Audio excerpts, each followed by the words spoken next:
میں بلا کسی تاخیر دعوت خطاب دیتا ہوں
تو وہ بھی ربیع الاول کا مہینہ تھا۔ آپ حضرات علماء سے سنتے ہیں کہ حضور علیہ السلام جب پیدا ہوئے، ولادت باسعادت ہوئی، تو تاریخوں میں اختلاف ہے۔ کسی نے کہا 2 ربیع الاول، کسی نے کہا 8 ربیع الاول، کسی نے کہا 12 ربیع الاول، کسی نے کہا 17 ربیع الاول، کسی نے کہا 18 ربیع الاول، لیکن ربیع الاول پر اتفاق ہے۔ حضور علیہ السلام کی ولادت باسعادت کے لیے مہینہ ربیع الاول کا چنا گیا، نبوت، ہجرت، وصال کے لیے مہینہ ربیع الاول کا چنا گیا، دن پیر کا سوموار کا چنا گیا۔ علماء نے یہاں بڑی عجیب بات لکھی کہ اللہ نے مہینوں میں افضل مہینہ تو رمضان کو بنایا، جس کی ایک رات لیلۃ القدر 1000 مہینوں سے افضل ہے۔ لیلۃ القدر خیر من 1000 شہر، قرآن کا مہینہ بھی رمضان کو بنایا۔ شہر رمضان الذی انزل فیہ القرآن ھدی للناس وبینات من الھدی والفرقان، روزوں کا مہینہ بھی رمضان کو بنایا۔ فمن شہد منکم الشہر فلیصم، اور دوسرے نمبر پر اللہ نے 4 محترم مہینے بنائے۔ جب سے کائنات بنائی، جب سے زمین بنائی، جب سے آسمان بنایا، جب سے یہ دھرتی بنائی، جب سے یہ نظام کائنات تشکیل دیا۔ ان عدت الشہور عند اللہ 12 شہرا فی کتاب اللہ یوم خلق السماوات والارض منها 4 حرم، یہ 4 محترم مہینے ذوالقعدہ وذی الحجہ ومحرم ورجب مدر الذی بین جمادی وشعبان۔ حضور علیہ السلام نے فرمایا وہ 4 محترم مہینے ذوالقعدہ ہے، ذی الحج ہے، محرم ہے اور رجب کا مہینہ ہے، لیکن اللہ نے اپنے نبی کی ولادت کے لیے، ہجرت کے لیے، وصال کے لیے رمضان کا مہینہ نہیں چنا، محرم کا مہینہ نہیں چنا، ربیع الاول کا مہینہ چنا ہے۔ وجہ کیا ہے؟ علماء نے بڑی عجیب بات لکھی۔ علماء نے لکھا ہے اللہ تبارک و تعالیٰ نے حضور علیہ السلام کی ولادت کے لیے ربیع الاول کا مہینہ چنا۔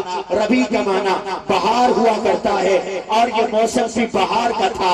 جب حضور کی ولادت ہوئی تو بہار کا موسم تھا، اور اللہ نے بہار کا موسم ایسا موسم بنایا ہے جس میں ہر طرف سبزہ ہوتا ہے، جس میں ہر طرف ہریالی ہوتی ہے، جس میں ہر طرف نباتات اگتے ہیں، جس میں ہر طرف پھول ہوتے ہیں، جس میں ہر طرف پھل ہوتے ہیں، جس میں ہر طرف غذائیں ہوتی ہیں، جس میں ہر طرف خوراکیں ہوتی ہیں، جس میں ہر طرف اقوات ہوتی ہیں، جس میں ہر طرف ارزاق ہوتی ہیں، جس میں ہر طرف سبزہ ہی سبزہ ہوتا ہے، حتیٰ کہ خشک لکڑی وہ بھی سرسبز ہو جاتی ہے، مردہ پیر وہ بھی زندہ ہو جاتا ہے، زمین میں پڑا ہوا پیر وہ بھی اگاتا ہے۔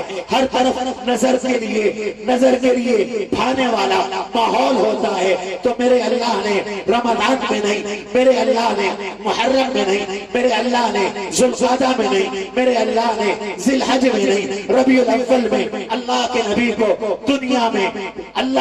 کو دنیا میں بھیج کر اشارہ کیا ہے کہ لوگوں جیسے بہار کے موسم میں مردہ زمین زندہ ہوتی ہے، میرے نبی آ رہے ہیں، میرے نبی کی آمد کا مقصد مردہ دلوں کو زندہ کرنا ہے۔ جیسے خشک لکڑی سرسبز ہو جاتی ہے، ایسے خشک دل سرسبز ہو جائیں گے، ایسے شرک والے موحد بن جائیں گے، کفر والے مومن بن جائیں گے، بدکار حیادار بن جائیں گے، اور دنیا کے فحاشی اور یعنی میں مبتلا انسان عزتوں کے محافظ بن جائیں گے، چور اور ڈاکو امین بن جائیں گے۔ اب دور آنے والا ہے بہار کا، جس طرح اس مادی دنیا میں بہار آئی ہے، سبزہ آیا، آج روحانی دنیا میں بھی حضور آئے، بہار آ گئی، دنیا میں انقلاب آ گئے۔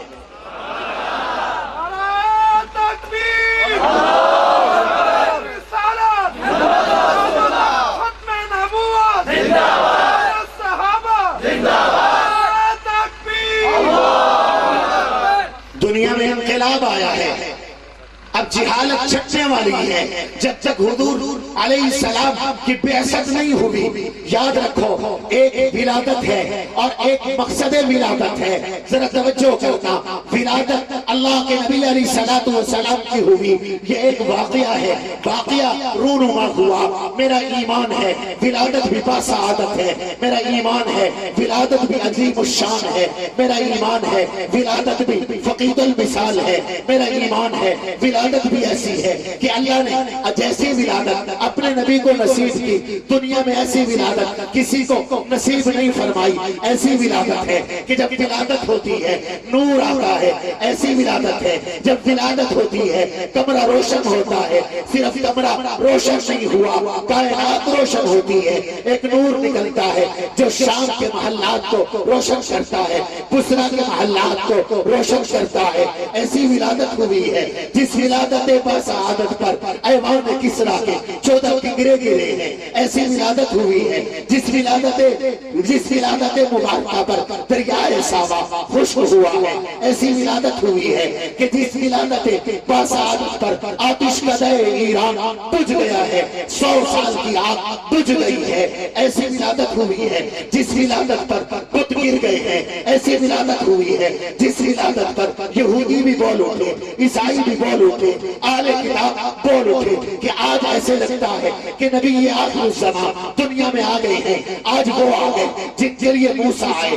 آج وہ آ گئے جن کے لیے عیسیٰ آئے. آج وہ آ گئے جو ابراہیم کی دعا ہے.